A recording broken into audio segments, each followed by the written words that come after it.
Greetings YouTube, this is Dean with Board Game Social with video number 1 of my GenCon preview. This video is going to take a look at the top 10 games that I hope to demo while I'm at GenCon 2015.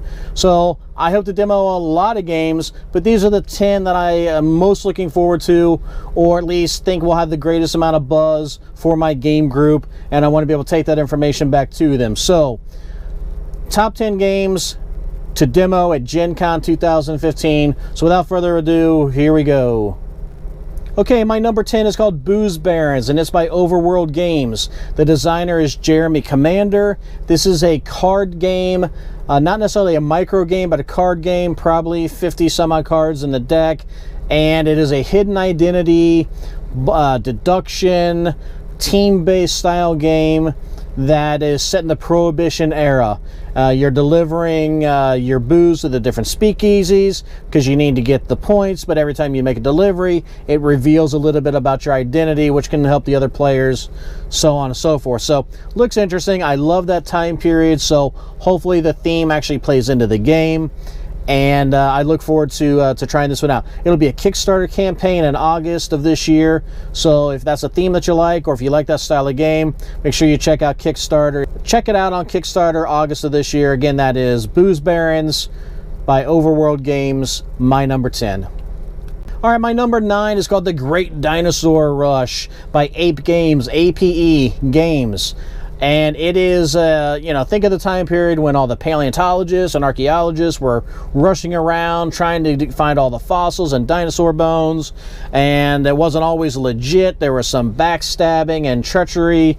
And they were, competing against each other to get their stuff into the museums. And the museums were paying big dollars.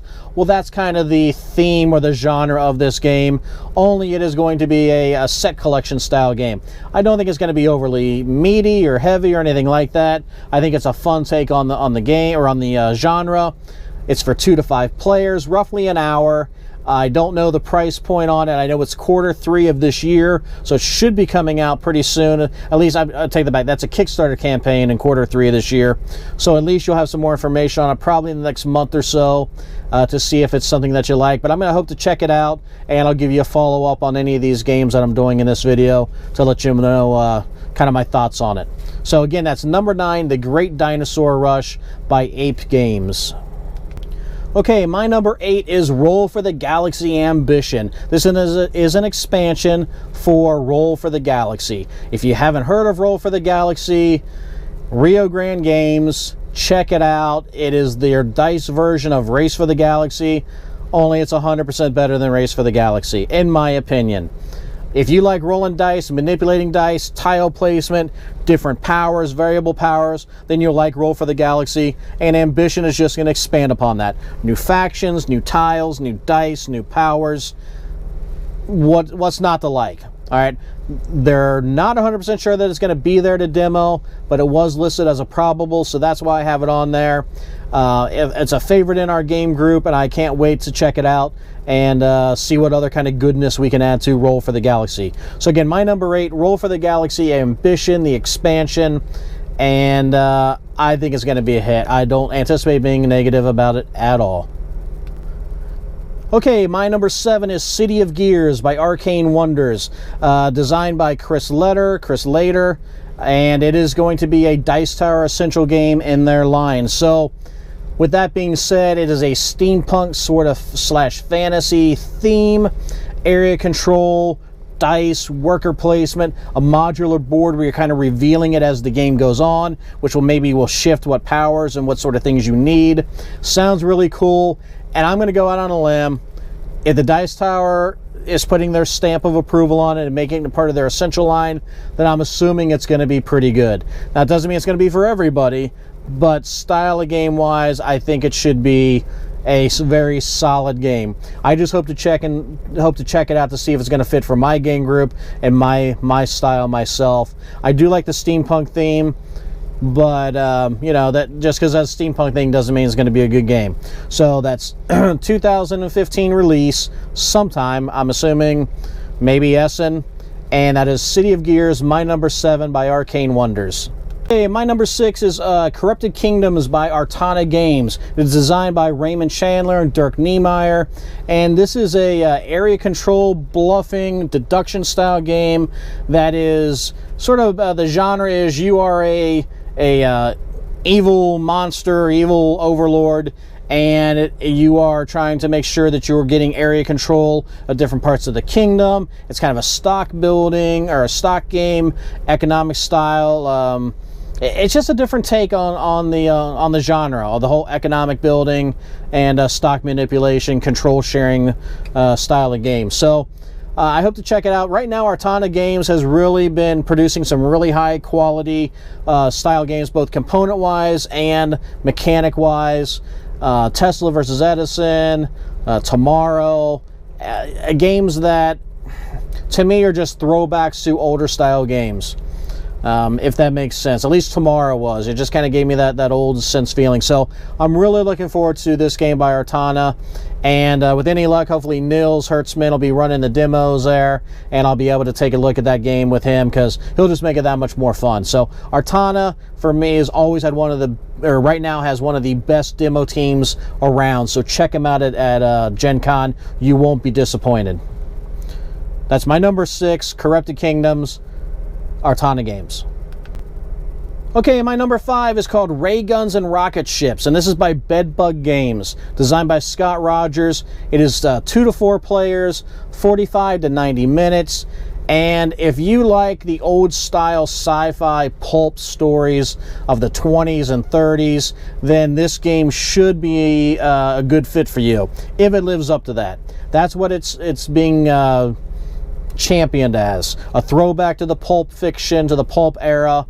It has miniatures, it's a sci-fi theme, it has dice, it has variable powers. These are all things that for me should be home runs. Whether or not they can pull it off, well, we're going to find out, and I'll let you know about that. The release is 2016, but again, it's called Ray Guns and Rocket Ships, and it's by Bedbug Games. My number 5 for GenCon. Okay, my number 4 is Extraordinary Voyages by Mr. B Games. This is a game that I hope to try at Origins, and I never could find where they were holding it at, so I never got to try it. I did see a little bit of a video on it that the Dice Tower had shot, which just gave a real quick overview of it. I want to check it out myself. I like the theme. I like that whole Captain Nemo sort of extraordinary, you know, the 10,000 Leagues Under the Sea sort of theme. This is for 2 to 4 players, 90 minutes. It's a deck/pool building style game, and it's set for a 2016 release. The other thing that kind of interests me about it is that it's designed by Don Beyer and also by Glenn Drover. And Glenn Drover has had some good recent production or games that he's designed come out, and so his name on top of the theme really kind of interests me quite a bit about this game. So again, that's Extraordinary Voyages, Mr. B Games, my number 4 to demo at GenCon. Okay, my number 3 is something totally different than all the other games that I've talked about so far, and that is it's a game by it's called They Come Unseen, and it's by Osprey Games. The designer is Andrew Benford. Andrew Benford is a retired naval officer, so go figure, this is a naval war game. I don't know if it's set like in the Cold War style. My guess is it is, but one side is playing a submarine force, one side is playing the surface navy, and you are trying to prevent the submarine force getting inside your ports and doing damage, delivering troops, sabotaging your ships, that sort of thing. It's 2 to 5 players, an hour to roughly 3 hours, depending on the scenario, depending on the number of players, and it is set to come out in October of this year. So if you like war games, if you like Navy, if you like variable player powers, definitely check it out. If you're not a war gamer, you might still want to check it out because Osprey is new to the board game market. They primarily have done books and rules for miniature wargaming. So as a board game, it might be a little more, I'd say, non-war gamey-ish for you to try out. I don't know. Once I demo it, I'll let you know. But it's certainly, I I'm not a huge Navy person, but I do like this theme of trying to sneak your subs in to do some damage. So I'm going to check it out, and I'll let you know in a follow-up video. Again, that's They Come Unseen by Osprey Games, my number 3 for GenCon. Okay, my number 2 for GenCon 2015 to demo is Between Two Cities. This is a Stonemaier Games, designed by Matthew O'Malley, Morton Peterson, and Ben Rossett. This style of game, or this game, has been touted by some as going to be the game of the year, touted some as going to be the game of the convention, but it is a card drafting game, tile placement, partnerships for 1 to 7 players. It does have a solo variant, and they say roughly 20 to 25 minutes. Now, I don't know if that's a typo, if that's 20 to 25 minutes per player or overall for the game.